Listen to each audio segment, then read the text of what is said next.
Yeah. Um, going on? Me again. I guess I don't usually know, as per usual, what I'm gonna talk about. Kind of just hit play and see how it goes. But I think I want to talk about art collection specifically this time, and I want to talk about maybe where I see it in, I don't know, I'll say like 2 years from now. So I'm just gonna talk about some cards that are missing and some cards that I would really like to pursue. And I guess in 1 to 2 years time, I'll see. Or if I end up getting the card in reference to this video, then I will I'll make a video of putting the card in the binder and whatnot, which I really wish I had. I really wish I had a binder progression video. And like, I don't know, I really should have started it before, because it would have been really cool to just see the binder fill up over time and have that documented. But I don't know, I was just so focused on it that I guess I was so focused on like the process that not that I necessarily didn't enjoy the moment, because I did. I love every single time I get a new card, but um I just didn't record it, which I really should have. But I'm gonna start doing that now. And since there's a lot of space, there's a lot of slots that need to be filled up, there will still be a lot of videos. So I'm really happy about that. Really happy about that one.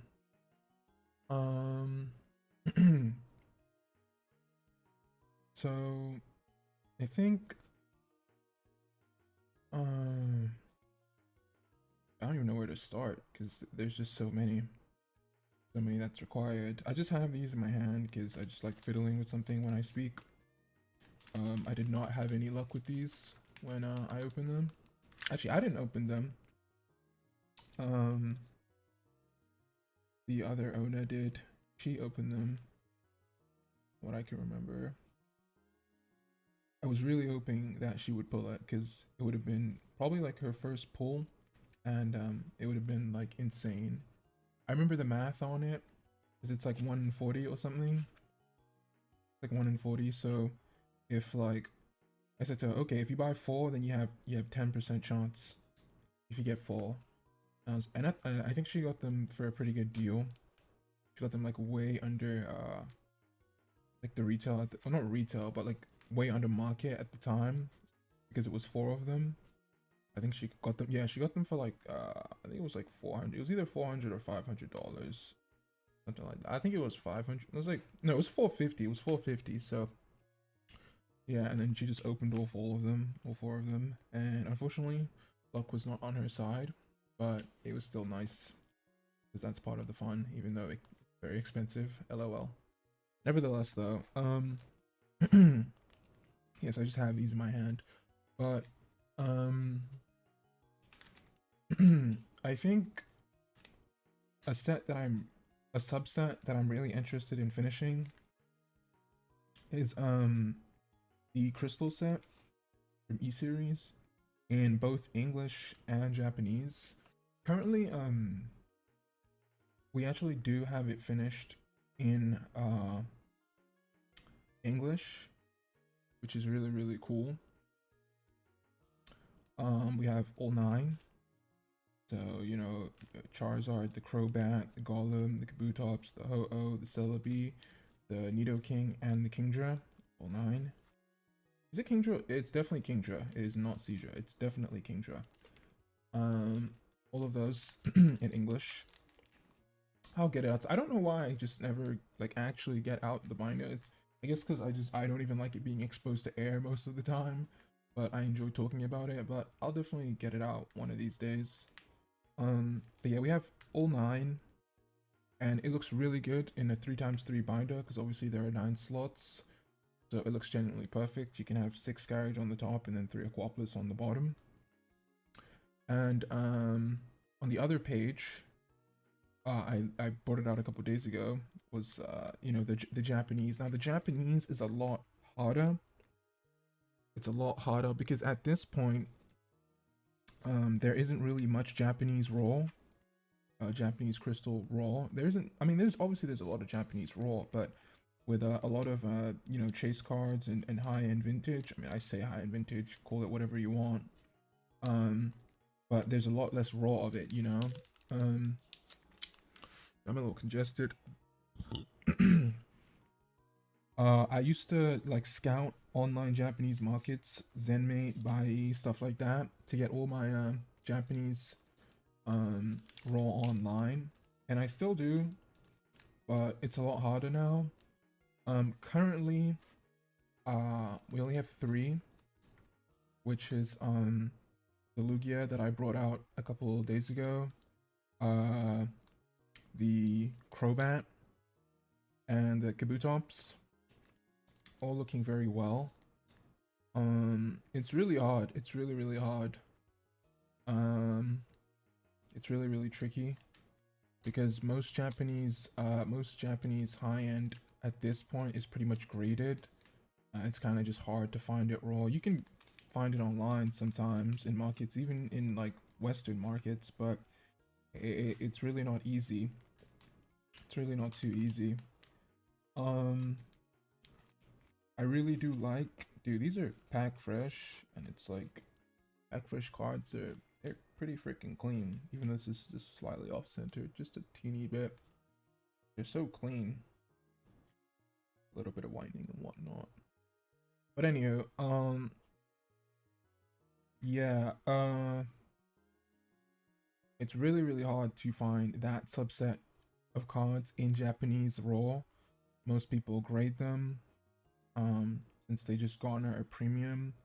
That subsection, when it is done, it's gonna be an 18 card spread, 9-9, and it's gonna look really good. I love the contrast between the cards because there are some slight differences. And then there's also the question of like, do I want them all unlimited or do I want them all first edition? And funnily enough, when it comes to Japanese cards, it's really finicky. You know, with Japanese chase cards, gold stars, and E-series in particular. I don't know for like slightly later on with Diamond and Pearl and everything after that, but I do know that with E-series and the Nintendo era, it can literally vary from card to card which one is more valuable. For example, with the crystal cards, it's usually known that the unlimited variant of the crystal cards is actually more valuable in Japanese, that is. And that's because supposedly, I do believe this is correct information, but I'm not 100% sure, but supposedly there are less unlimited prints than first edition prints, and so because of that, the unlimited variants of the crystal cards in Japanese are slightly more valuable. I personally don't particularly care. I kind of do like the unlimited version more, simply because it would basically make it super equal to its English counterpart that doesn't have a stamp. So, you know, by it not having a stamp, the cards technically look identical.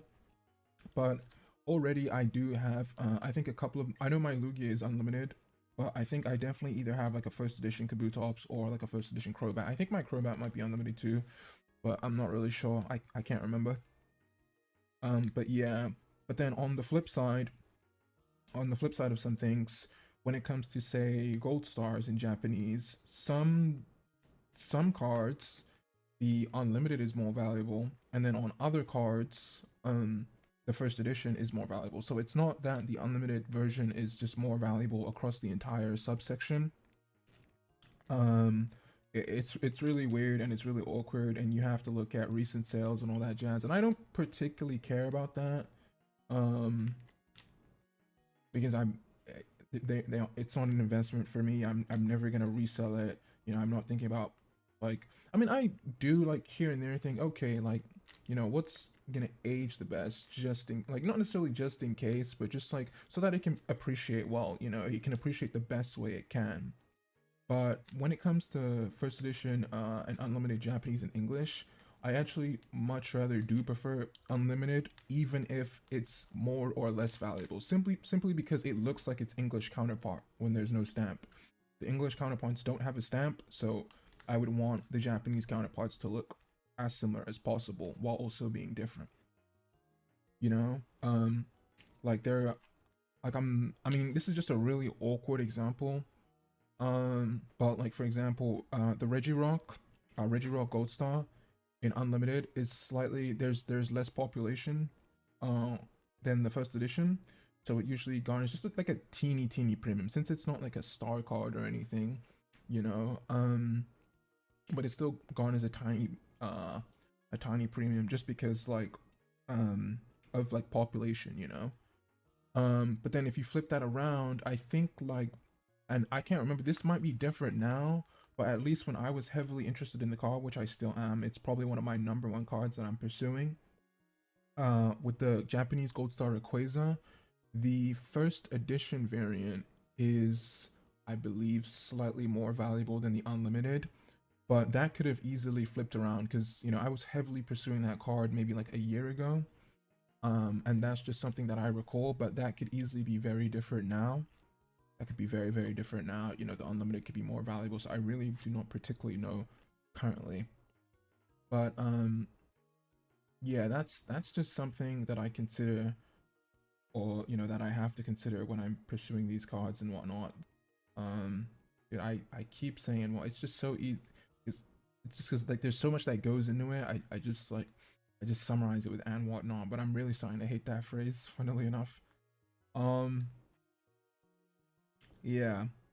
So really would love to slowly, hopefully, maybe even by honestly, it's doable. It's doable by the end of this year.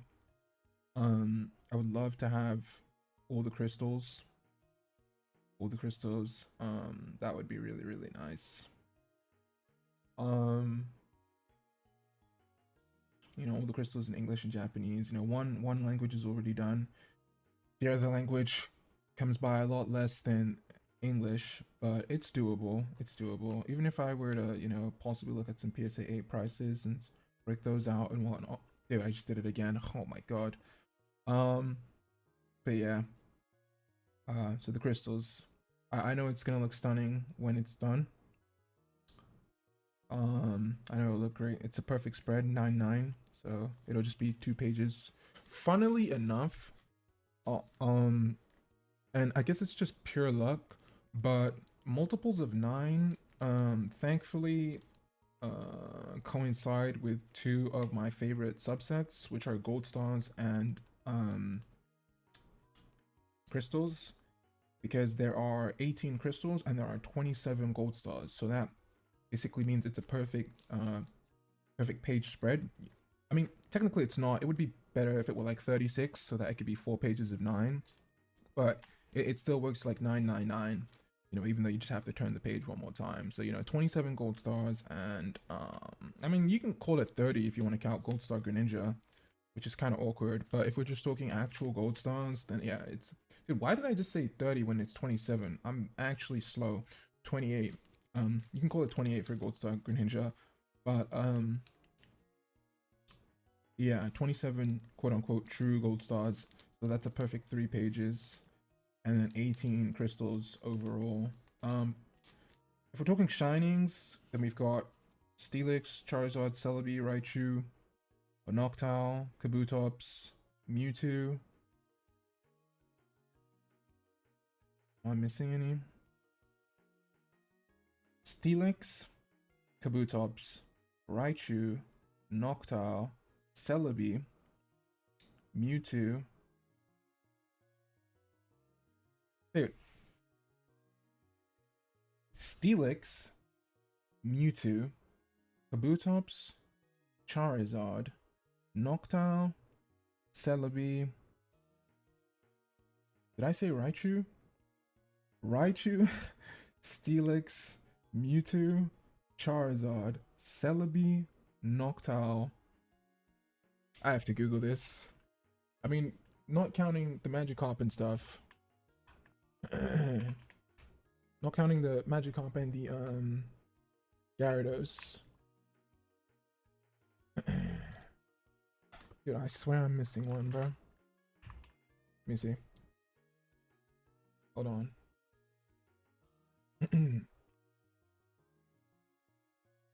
I swear I'm missing one.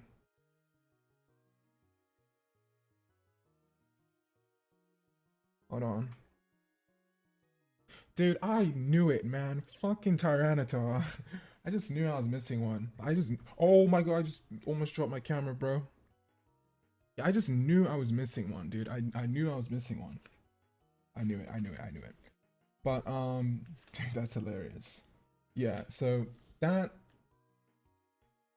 I can do a 9-page spread there. I can do that, and then I can also add in the Korokoro Mew, and that would be a 9-page spread as well. That would be a 9-page spread too.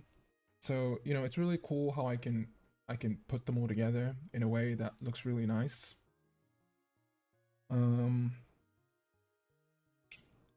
So yeah, we got the crystals, and then I was I was just talking about just organization and how like the subsets, you know, thankfully a lot of them just fall into 9, which is really fortunate for a 9-page binder. Obviously the shinings, with the shinings, we currently have Mewtwo, Steelix. This is in Japanese. In Japanese, we currently have Mewtwo, Steelix, Kabutops, Charizard, Celebi, and I think that's it. I think we're missing Noctowl, Tyranitar.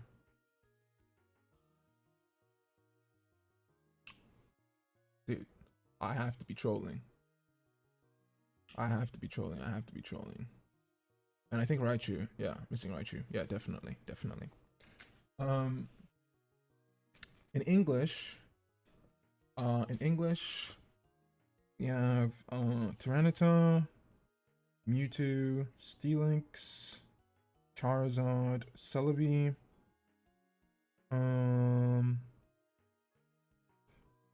It's actually so hard because there's generally so many cards. Noctowl. I think dude, I should do like what I'm missing as opposed to what because like it's just so much easier. Okay, so we're just missing Raichu, and I think we're just missing the Raichu actually. Now that I think about it, I think that's actually just it. Which is kind of crazy to think about.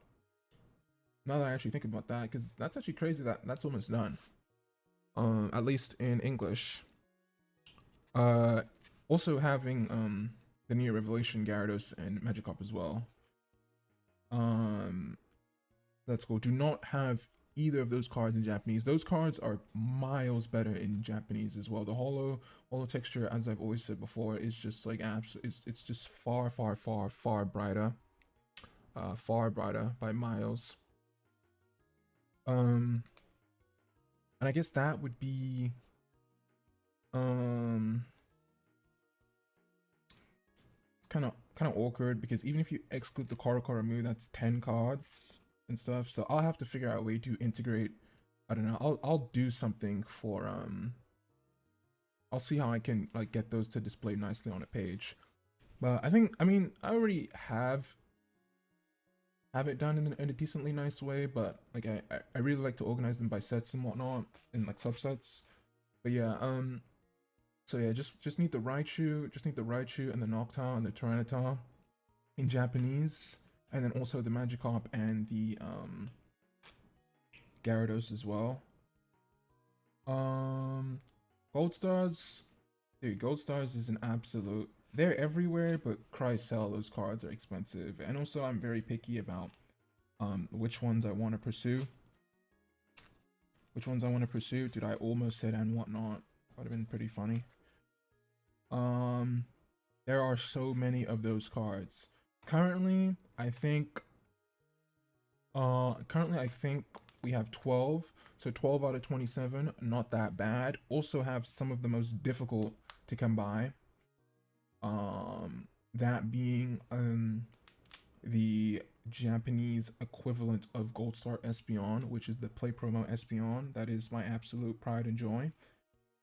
So have some of the big ones. Have some of the big ones. You know, Torchic. Then have the other three evolutions in Play Promo format because I just think it's cooler. You know, let's just add some exclusivity in there. May as well. The World Champion version does exist too. It's just funny how they just have so many reprints, even in Vintage.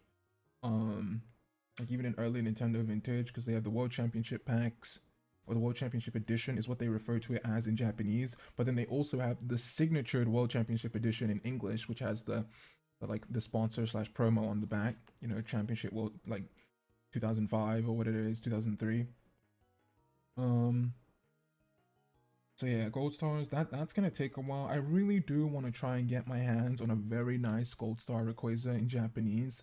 I just think that card probably has one of the best color palettes overall of all time. I think it's better than English. I just think the silver complements, you know, because obviously Shiny Rayquaza is black and whatnot. It's just, I don't know. I think it's probably in my top 5 cards, hands down. And I can't wait to get my hands on one. I cannot wait to get my hands on one whenever that is. Hopefully this year. A PSA 8 or PSA 9, then broken out would be phenomenal. I mean, this is kind of shooting for the stars, and I don't think this will happen this year. But if it does happen this year, and I do come back to this video, I will have a massive grin on my face in the future. And that is an Umbreon play promo. At this point, I will probably, I mean, obviously I'm a perfectionist. Okay, no, that's just totally wrong. I'm not a perfectionist, but you know, like I want them to be clean. But with something like that, at this point, I'll take whatever comes by. It could have a crease going straight through it. It could be ripped. Like it could actually be ripped. It could just straight up just have a like dog marks in it. I'd still purchase it if I can. I would love to have a Umbreon play promo, as that is the last card for the play promo set, at least with the evolution, since there's like at least like 20, there's like 30 play promo cards. But yeah, at least for the evolutions. Jesus Christ, dude. I am not feeling too hot. That is the last one that I am missing. And you know that, you know, phenomenal, incredible. There's no real words for it. But, and this sounds a little crazy, but I feel like I could actually stop collecting, even though I'll never stop collecting. Like if I actually acquired that card, I would be somewhat content. And I'd be like, wow, okay, like that's awesome. You know? So yeah, I play promo Umbreon, 70,000 points. That card though is in like kind of like a different sphere of collector. You know, I'm just a regular guy. I don't have millions of dollars. You know, but if one were to come by, I would probably do whatever I could. Like if one were to come by that's not a PSA 10, say if it were like a PSA 7, 8, or 6 or raw, I'm really looking for one raw ideally, so I don't have to pay that absolute massive grading premium on it. But at this point, there are probably more graded than there are raw. But yeah, if one were to come by, I would try my best to see what I can do in acquiring it. So yeah, but I don't know if that will happen before this year. You know, if it does, I'm gonna return to this video and I'm gonna reference this video, and you know, I'm just gonna have a massive grin on my face, and you know, hopefully she's there with me. But yeah, play promo Umbreon. The play promo Umbreon, Gold Star Rayquaza, Japanese. Gold Star. Gold Star Trico. I really like Gold Star Trico. And I don't exactly know why that is. For some reason, the Japanese cards in particular, the Japanese Gold Stars, especially the Japanese Trico, I don't know why it is, but on the texture saturation of the card, it seems a lot more desaturated and less vibrant, at least on the like the innards of the card, and I really like that for some reason. I don't know how to explain it. Dude, I kind of want to. Let me see. Hold up. Let me see. That's what I can do. All right, let's grab. Let's grab. Dude, we'll do. Okay, we'll do. We'll do two. Okay, we'll do this. We'll do this. We'll do this. All right. I'll grab these. All right. All right. So. Yeah. Dude, I knew I was right, bro. Okay, so like. Okay, now it's a lot easier, and I don't even need to explain it. But I just really like how the inside is far more desaturated. I think it just looks better. I think it looks better. I just noticed I have a fucking swell here, dude. Like, let's fucking go. Um, yeah, I just really like how the desaturated tone looks because then it makes the art stand out more and the hollows stand out more. Dude, I'm just a sucker for Japanese, bro. I gotta keep it a stat. Um, yeah. So plain and simple. And on the Trico in particular, the green that they have, because green is my favorite color, in particular dark green. The Trico, it just looks so good. Like it looks so good. It's this really like this nice pastel shade of green, as opposed to the very like deep shade of green. And I just really like it. So I really would love to get an unlimited Trico in Japanese. However, that card is very valuable and it is very rare, and the Japanese actually really like it. So yeah, definitely would love to get one of those. I'm gonna wrap it up there because I've just been talking forever. But that's what I think. Those are just a couple cards. Maybe I'll do another video on some more tomorrow or whenever. But yeah, really love Japanese, man. Really, I really can't wait to start. I really can't wait to start getting more Japanese cards. So yeah, take care.